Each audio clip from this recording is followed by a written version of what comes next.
nós confiamos em Ti. E nós sabemos que em Ti nós podemos descansar. Podem vir as tempestades, podem vir as lutas, mas nós sabemos que nós não estamos sozinhos, porque o Senhor é conosco. Nós te louvamos. Cobre-me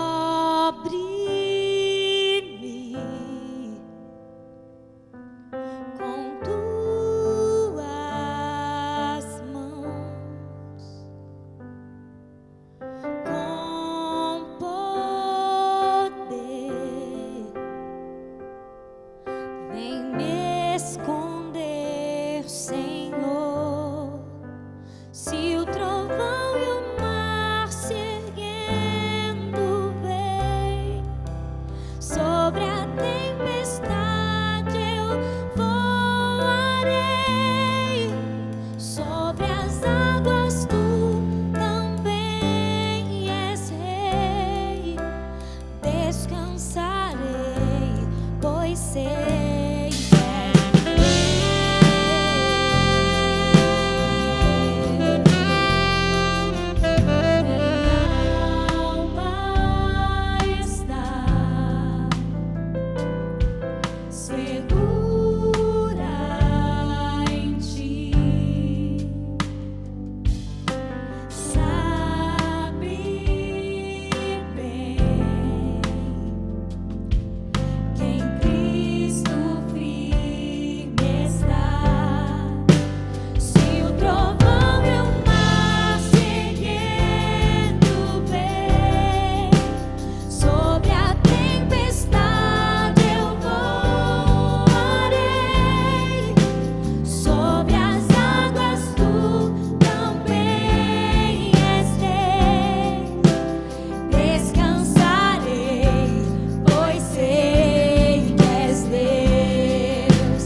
Se o trovão e o mar se erguendo vem, sobre a tempestade eu voarei, sobre as águas tu também és rei. Descansarei, pois sei que és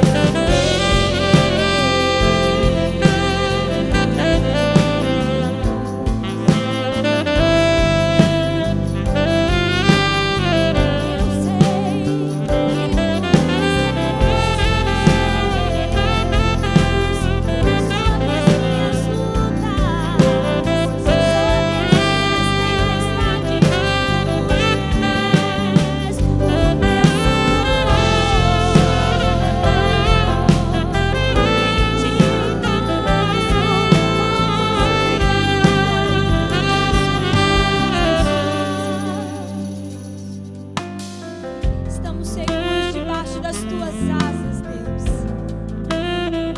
No centro da tua vontade é onde nós queremos estar. Oh, minha alma está segura em Ti.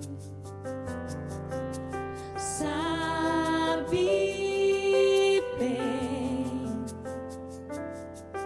que em Cristo firme está.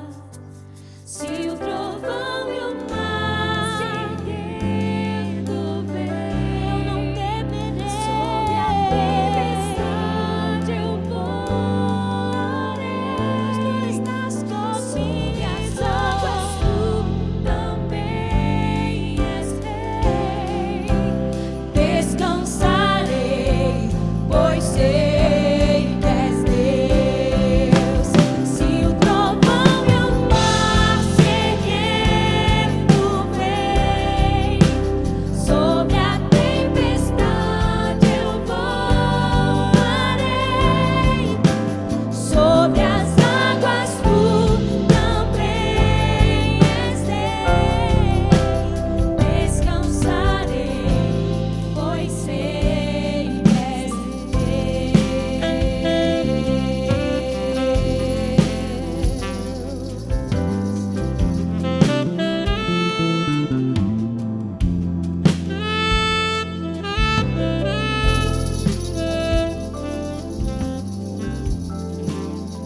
sacrifício vi levarem meu Senhor, qual um cordeiro pra sofrer terrível dor. Mesmo inocente assim, a boca não abri, e ao seu redor somente escárnio se ouviu. Cada batida do martelo me feriu, tão grande sacrifício aqui jamais se viu. Ouvi do mestre ainda, já consumado está. E outra voz tão cruel falou-me: Cristo já morto está.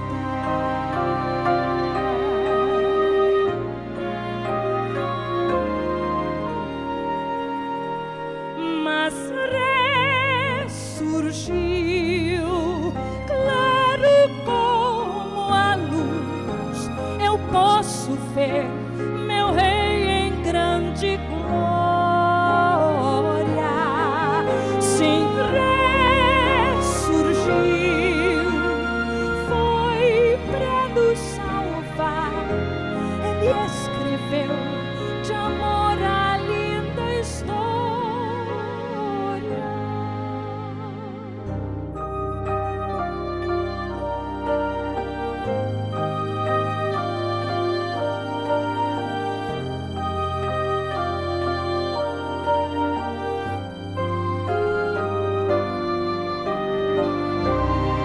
Lacraram o sepulcro do meu Salvador, e eu vi também soldados muitos ao redor. Mas quando a tumba abriram, surpresa foi então. Seu corpo não estava lá, Jesus ressuscitou.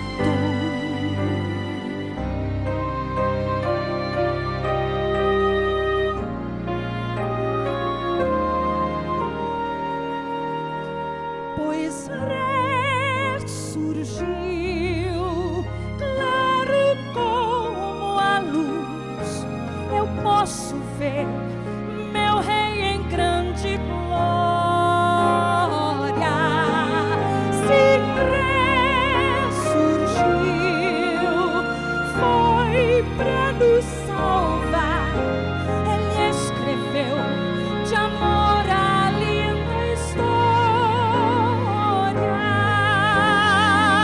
Difícil era crer que o Mestre ressurgiu, mas tudo que nos prometeu aqui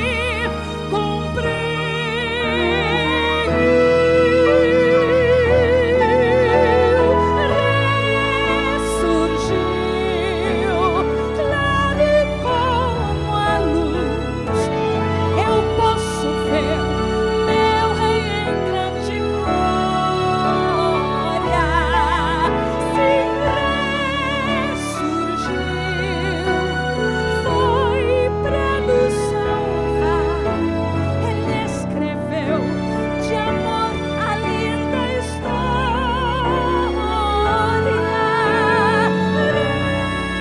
Ressurgiu, claro como a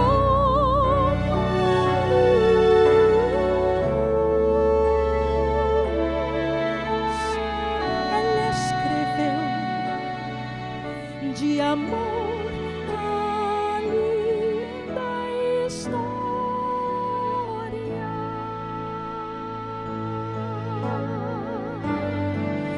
Jesus Cristo, Rei da glória, sobre a morte já venceu.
Esse sangue lavados com roupas que tão alvas são, os pecadores remidos que perante seu Deus já estão. Alvo mais que alegre,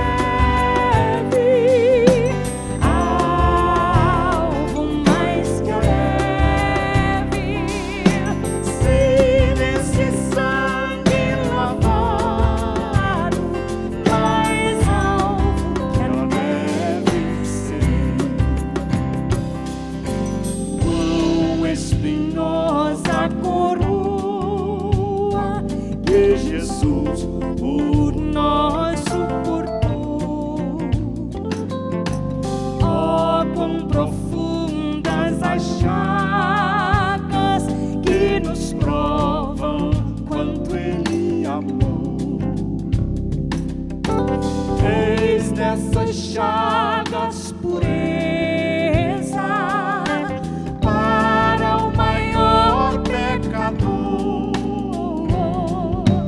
pois que mais alvo que a neve o teu sangue nos torna, Senhor.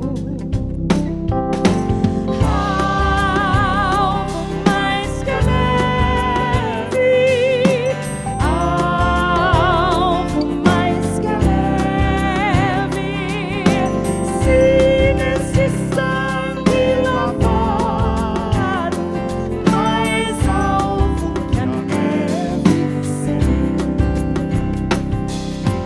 Se nós a ti confessarmos e seguirmos na sua luz, tu não somente perdoas, purificas também, ó Jesus.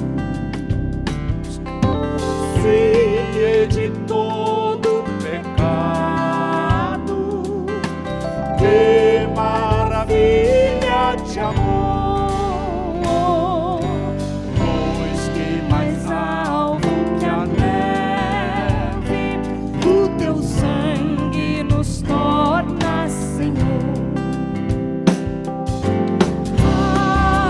Alvo mais que a neve, alvo mais que a neve, se neste sangue lavado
na cruz foi vencido, podes pela fé vencer também.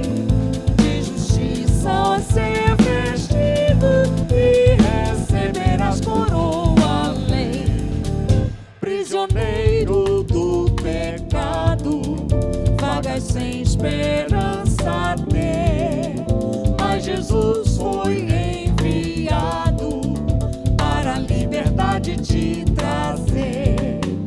E agora nunca mais perece, o que crer mais vida eterna tem. Quem em Cristo permanece vai ser coroado além. O pecado na cruz foi vencido, podes pela fé vencer também. De justiça ao ser vestido e receberás coroa além.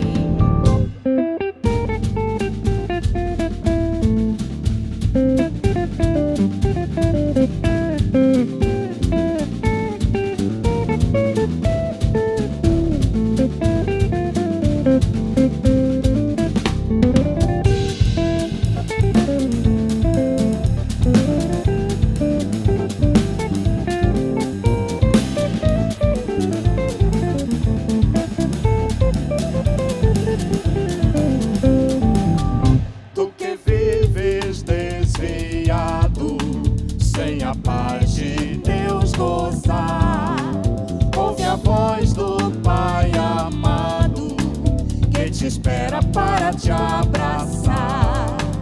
E agora nunca mais perece, o que crê mais vida eterna tem. Quem em Cristo permanece vai ser coroado além. O pecado na cruz foi vencido, podes pela fé vencer também. De justiça ao ser vestido e receberás coroa além. E agora nunca mais perece, o que crer mais vida eterna tem. Quem em Cristo permanece vai ser coroado além.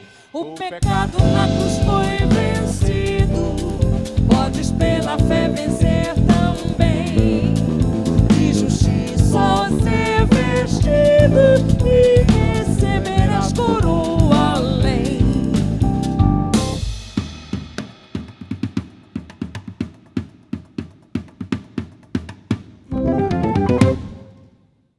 Queridos irmãos, a paz do Senhor, é uma alegria estarmos juntos mais uma vez, hoje, em função de um momento muito especial, a ceia do Senhor, chamada de Ágape, a festa do amor, um momento de comunhão, um momento de celebração, em razão daquele que foi o maior acontecimento de todos os tempos, a morte de Cristo. Não fosse a morte dele, nós não estaríamos hoje em família, participando do pão e participando do fruto da vide. Nós vamos ler um texto reflexivo nesse momento, que está registrado no livro de Mateus, no capítulo 27.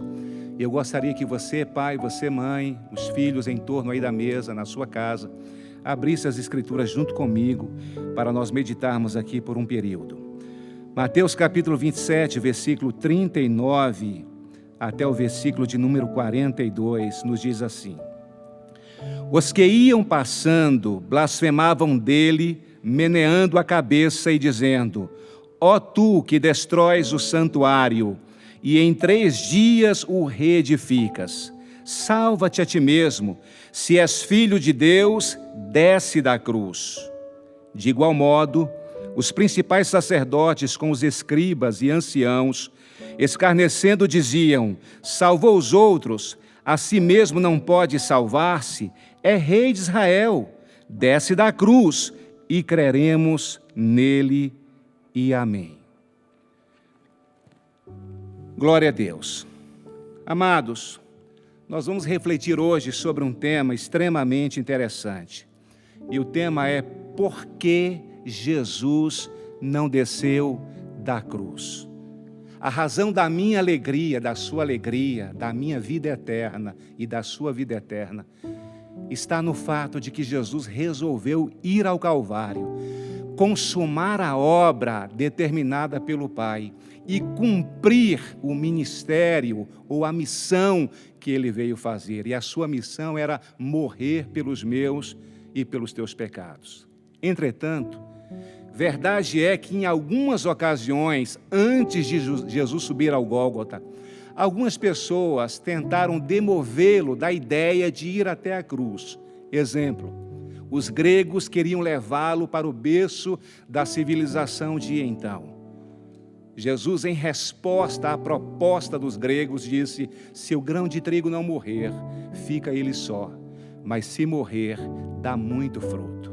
Querido, você está na sua casa hoje, celebrando essa festa, celebrando em comunhão com a sua família, porque o grão de trigo morreu. O grão de trigo é uma referência ao próprio Salvador. Ele estava dizendo: se eu, grão de trigo, não morrer, fico eu só, mas se eu morrer, eu vou gerar frutos. E todos nós, enquanto igreja, somos frutos ou resultados deste amor maior expressado na cruz do Calvário. Em uma outra ocasião, o apóstolo Pedro também tentou persuadir Jesus a não ir até a cruz. A Bíblia diz que Jesus, manifestando o desejo de ir até Jerusalém, ele comunicou aos seus que seria entregue nas mãos das autoridades e que eles iriam escarnecer e blasfemar dele e que, por fim, ele seria crucificado e ao terceiro dia ressuscitaria. Entretanto, Pedro se levanta e diz: tem misericórdia de ti, Senhor, de modo algum isso te sucederá.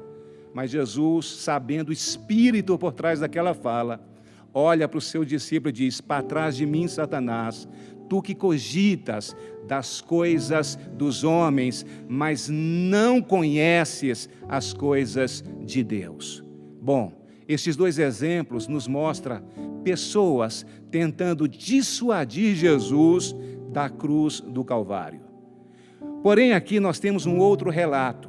Jesus já está na cruz e outros grupos se achegam para desafiá-lo a descer da cruz. O texto diz que alguns viajantes passam meneando a cabeça, blasfemando, rindo, caçoando e dizendo: salva-te a ti mesmo, não és o Filho de Deus, desce da cruz. Não bastasse esses viajantes, o texto também diz que a cúria religiosa, formada pelos príncipes dos sacerdotes, fariseus, como também escribas e anciãos do povo, também blasfemam, o vituperam e dizem: desce da cruz se tu és o Cristo, Filho de Deus. A grande pergunta é: Jesus podia descer da cruz? Na verdade, essa não é a pergunta mais correta a se fazer. A pergunta acertada é: Jesus queria descer da cruz? Porque aqui não é mais uma questão de poder, é uma questão de querer.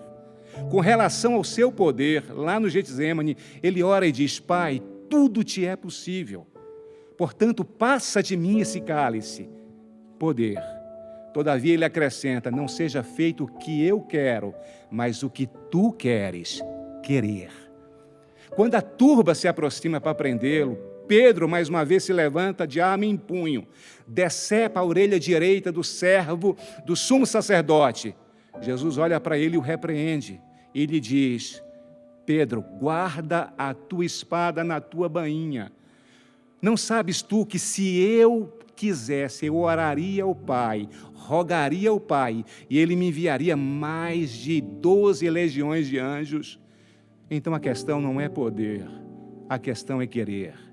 Jesus podia, mas Ele não queria, porque o seu querer rendeu-se ao querer de Deus. Não seja o que eu quero, mas o que tu queres, Pai. Portanto, Ele lançou por terra toda e qualquer possibilidade de sair da cruz.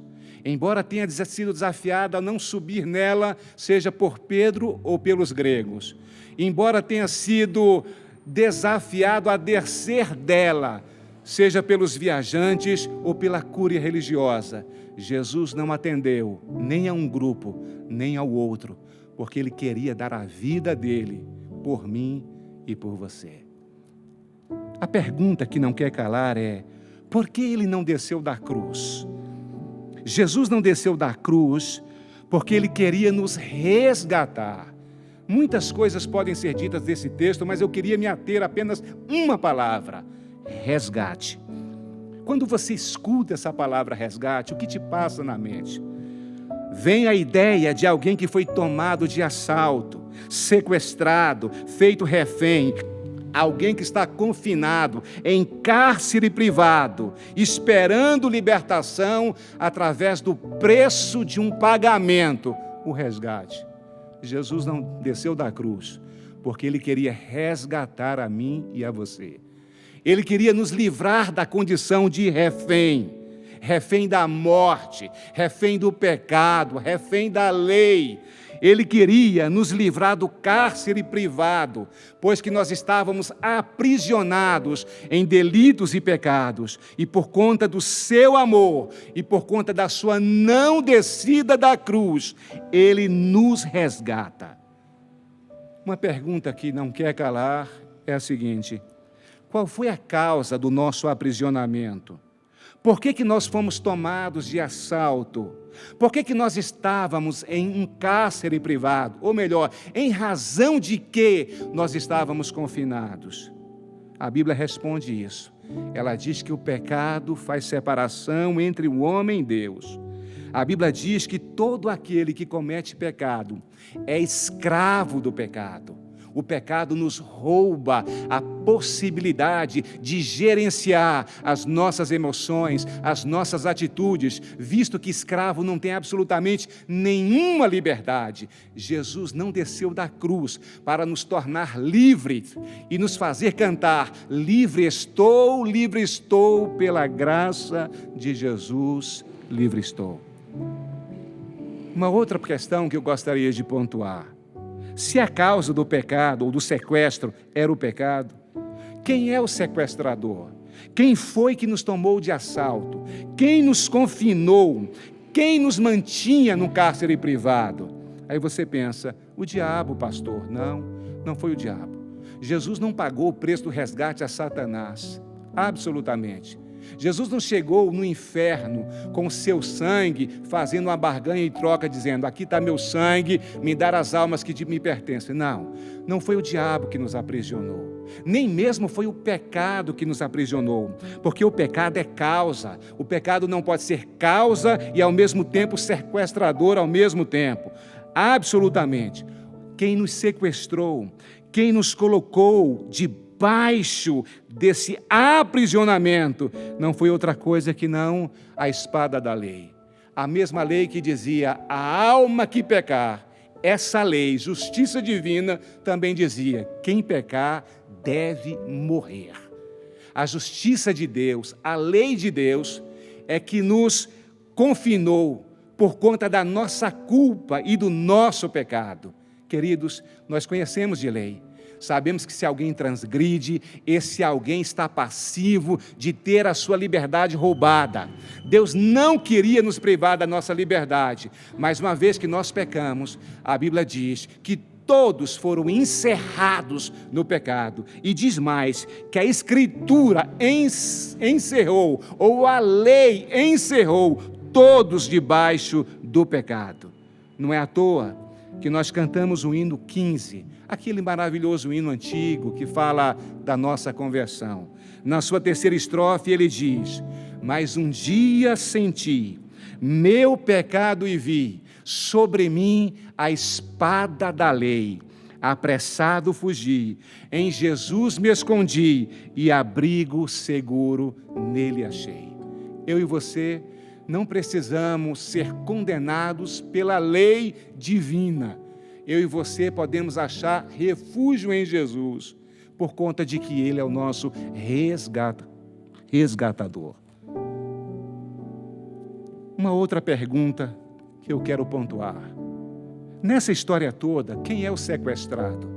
Quem é o refém? Quem é que está debaixo de aprisionamento? Quem é que está confinado? O pecador, eu e você. A Bíblia diz que todos pecaram e por essa razão estão destituídos ou carecem da glória de Deus. Nós fomos despejados da nossa liberdade por conta do nosso pecado. A espada da lei nos aprisionou porque nós transgredimos a lei.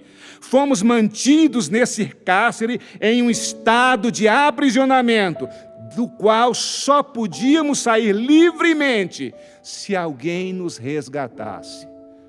O interessante é que quando a gente fala de resgatador, alguém pode ser tentado a pensar que ele mesmo poderia dar conta do pagamento.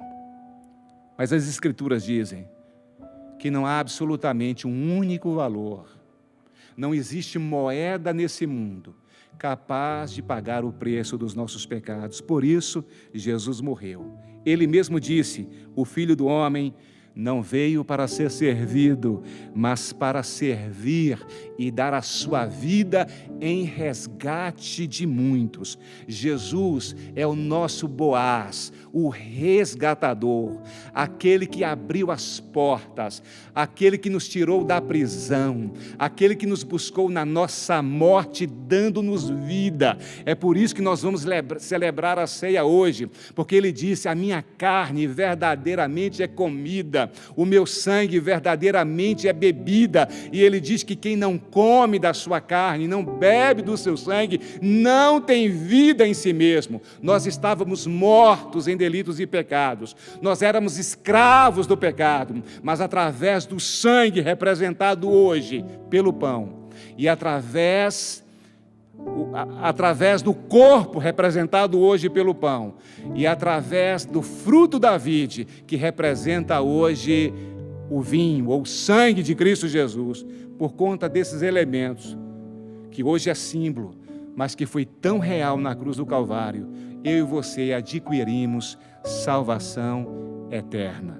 Portanto, Jesus é o nosso resgatador.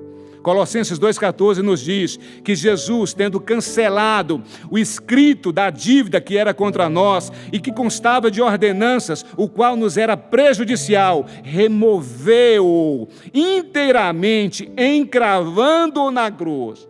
O nosso resgatador pegou a nota promissória que era contra nós, a dívida enorme que na parábola do credor compassivo ou do credor incompassivo, essa dívida ela é de 10.000 talentos, o que correspondia a 60 milhões de denários, ou 60 milhões de dias trabalhados.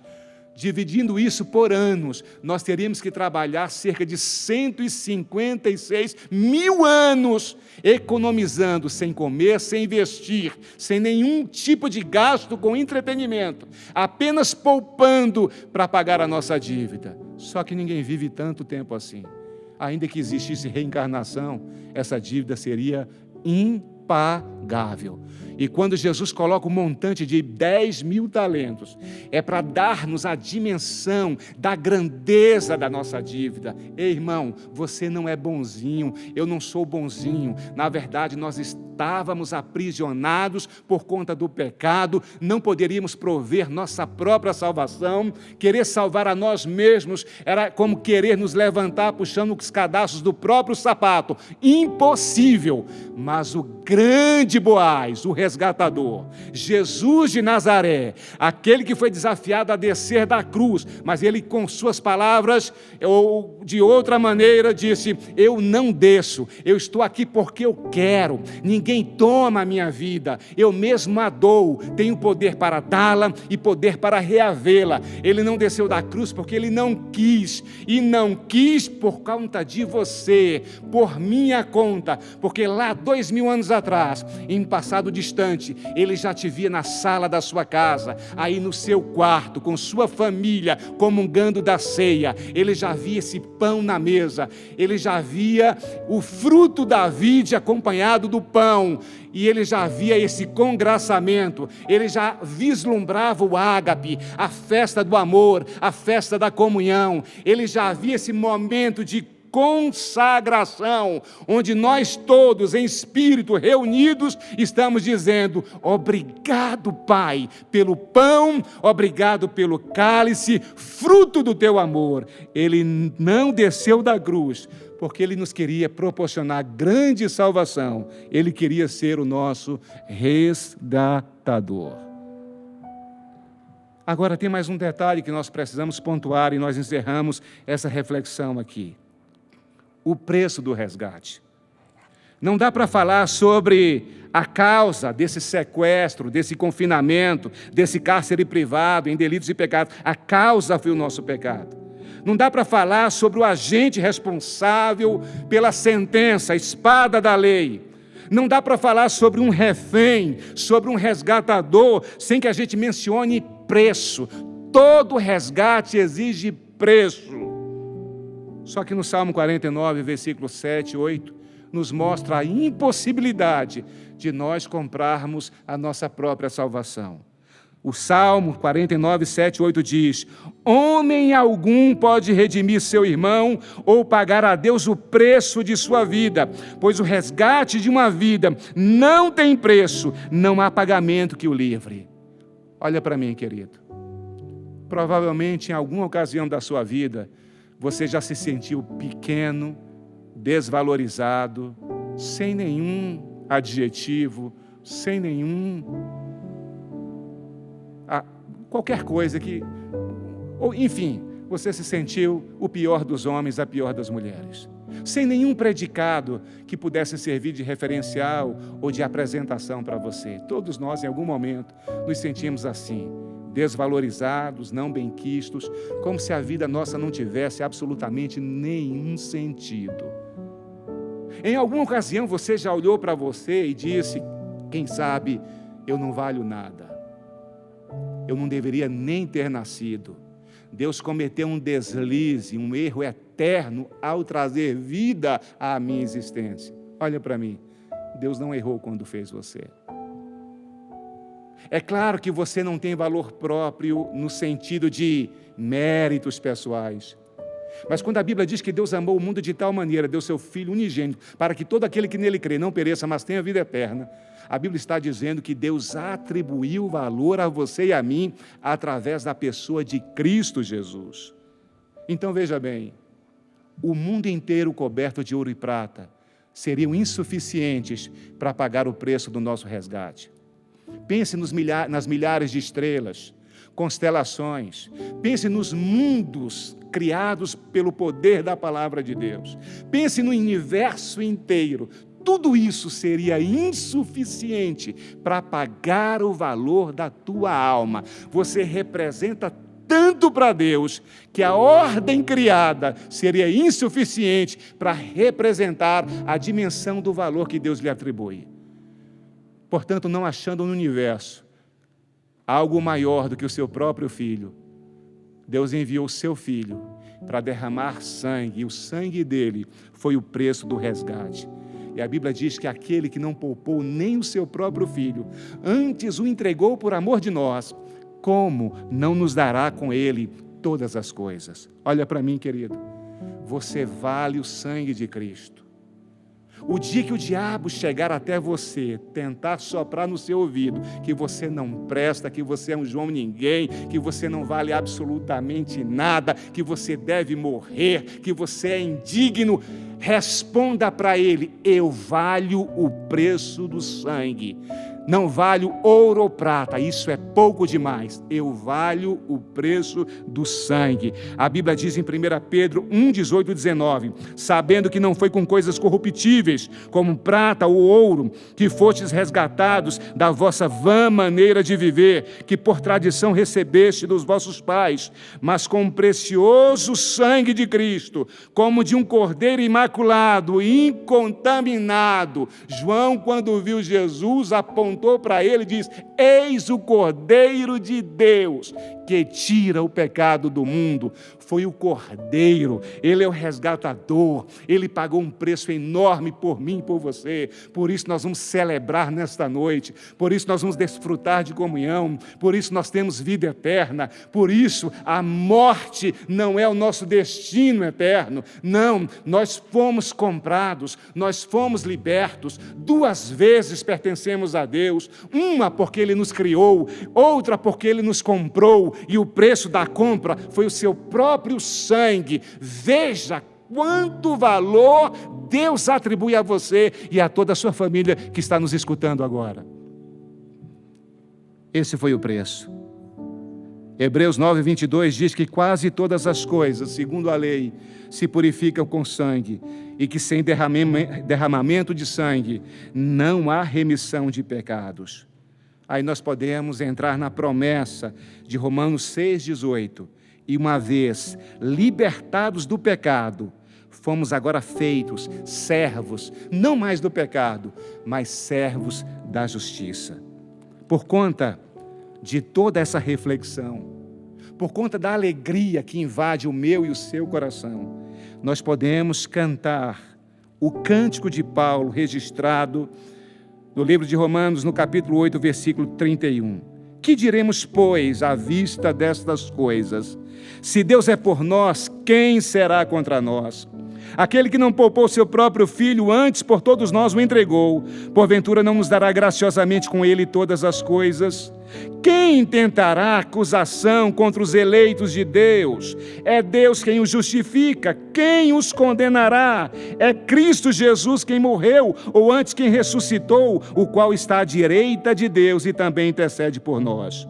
Quem nos separará do amor de Cristo? Será a tribulação, ou a angústia, ou a perseguição, ou a fome, ou a nudez, ou o perigo, ou a espada, acrescento eu, ou a pandemia? Como está escrito, por amor de ti somos entregues à morte o dia todo, fomos considerados como ovelha para o matadouro. Porém, em todas estas coisas somos mais que vencedores por meio daquele que nos amou, porque eu estou bem certo de que nem a morte nem a vida, nem os anjos, nem os principados, nem as coisas do presente nem do porvir, nem os poderes, nem a altura nem a profundidade, nem qualquer outra criatura poderá separar-nos do amor de Deus que está em Cristo Jesus, nosso Senhor.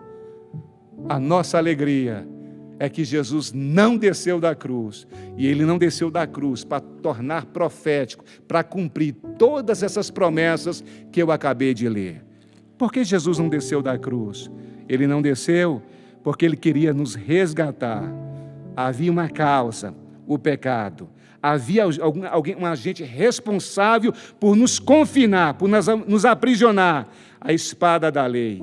Havia um refém, eu e você, mas há um resgatador, Jesus de Nazaré, que pagou um preço enorme pelo nosso resgate, o seu próprio sangue. Portanto, nesta noite, cantemos, alegremos e celebremos, porque Jesus não desceu da cruz.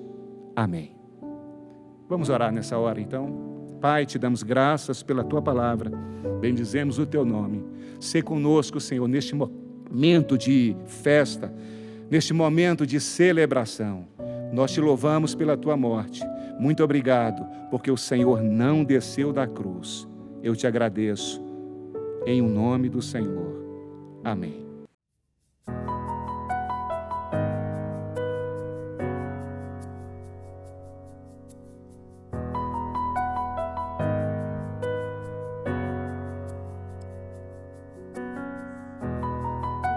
Tudo que eu mais quero, o meu fôlego tu és, em teus braços é o meu lugar, estou aqui,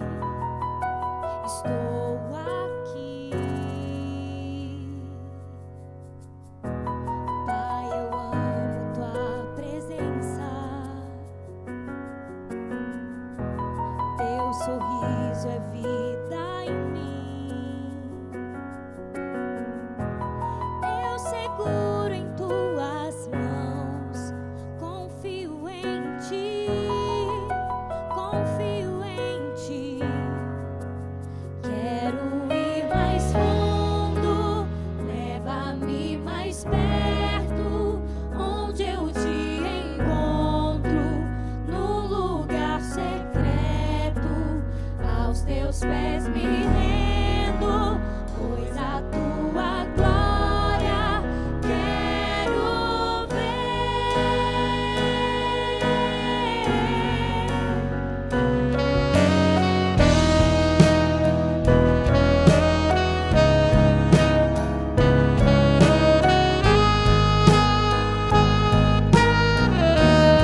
com tua glória e poder. Tua majestade é